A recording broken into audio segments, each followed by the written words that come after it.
जम्मू कश्मीर में 300 जगहों पर छापेमारी चल रही है। जिस तरह से हम आपको बता रहे थे कि लगातार क्रैकडाउन जो है वो एजेंसियों की तरफ से किया जा रहा है और जम्मू कश्मीर में 300 जगहों पर सुरक्षा एजेंसियां जो हैं वो छापेमारी कर रही हैं। दिल्ली में जो धमाका हुआ उससे पहले जो भारी मात्रा में विस्फोटक मिला वो भी एक वजह है उसकी कि किस तरह से कि तमाम साजिश को रचा जा रहा था। जमात इस्लामी जो है उसके ठिकानों पर यहाँ पर छापेमारी की जा रही है। सेना, पुलिस, सीआरपीएफ ये तमाम एजेंसियां इस छापेमारी में शामिल हैं। कुलगाम, सोपोर, शोपियां और अनंतनाग ये वो तमाम इलाके हैं जहां पर छापेमारी की जा रही है। तो जम्मू कश्मीर के 300 जगह हैं जहां पर इस वक्त छापेमारी की जा रही है। और दिल्ली धमाके का जो मामला है उसके जो तार हैं वो जम्मू कश्मीर में भी कुछ लोगों से जुड़ रहे हैं, क्योंकि सबसे पहले जो गिरफ्तार हुआ था सहारनपुर से डॉक्टर आदिल अहमद, उसकी निशानदेही पर ही फरीदाबाद में इतना विस्फोटक मिला था और मुजम्मिल गिरफ्तार किया गया था। और डॉक्टर आदिल अहमद जो है अनंतनाग के उसके लॉकर से, जो गवर्नमेंट मेडिकल कॉलेज का लॉकर था, उससे AK-47 राइफल बरामद हुई थी और उसके बाद से ही लगातार ये कड़ियां जो है वो जुड़ती जा रही हैं और एक के बाद एक कई डॉक्टरों के नाम इस साजिश में सामने आए हैं, जिसमें डॉक्टर शाहीना का नाम भी सामने आया है जो जैश की एक तरह से हैंडलर थी और वहां पर महिलाओं को भरने का जिम्मा उसको दिया गया था।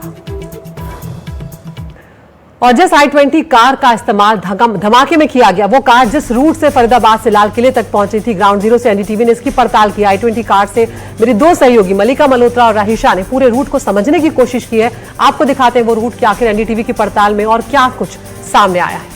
हम आपको उस रूट पर लेकर चलेंगे जहां से मौत के सफर की शुरुआत हुई।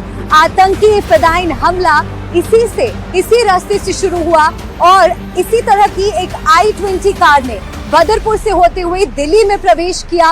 कौन कौन से इलाकों से होकर ये कार गुजरी और दिल्ली के पार्किंग लॉट तक ये कार पहुंची, जहां पर इसे 6:28 पर स्पॉट किया गया था। और उसी के बाद कुछ ही मिनटों के बाद लाल किले के बाहर हमने दिल्ली को दहलते हुए देखा। एक बड़ा आतंकी हमला देखा। राइशा,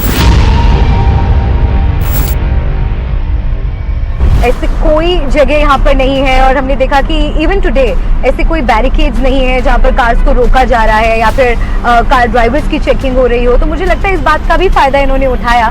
शायद ये जानते थे इस बात से, ये लोग फेमिलियर थे कि अगर इस रास्ते से वो गुजरते हैं तो उनकी कार को कहीं रोका नहीं जाएगा, उनकी कार की चेकिंग कहीं पर नहीं होगी और इसीलिए शायद उन्होंने रेड फोर्ट की पार्किंग को भी टारगेट किया। हम लाल किले के रास्ते में हैं और ये प्रदूषण जांच केंद्र आपको यहाँ नजर आ रहा होगा। इसी तरह के एक प्रदूषण जांच केंद्र पर इस कार को 29 अक्टूबर को स्पॉट किया गया था। इन्होंने इस कार का प्रदूषण चेक कराकर सर्टिफिकेट लिया और तब कार के साथ 3 लोग मौजूद थे।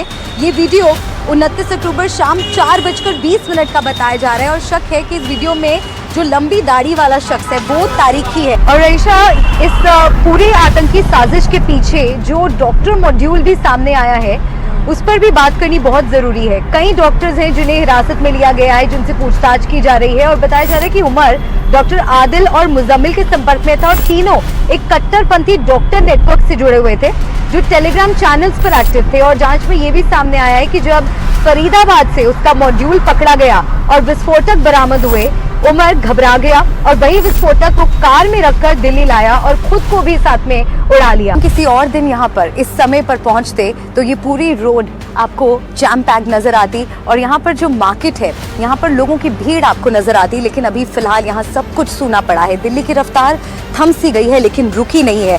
इस धमाके ने देश को दहला दिया है। हालांकि खुफिया एजेंसियां जांच कर रही हैं, ताबड़तोड़ गिरफ्तारियां हो रही हैं और अलग अलग पहलुओं से इस पूरे मामले की जांच की जा रही है। दिल्ली में धमाके के तार जम्मू कश्मीर, उत्तर प्रदेश और हरियाणा से जुड़ रहे हैं, कड़ियां जोड़ी जा रही हैं और कई अनसुलझे सवाल हैं जिनका जवाब ढूंढा जा रहा है। सरकार की तरफ से यह आश्वासन दिया गया है कि जो भी दोषी हैं उन्हें बख्शा नहीं जाएगा। This is Malika Malhotra, this is Raisha Sehgal for NDTV।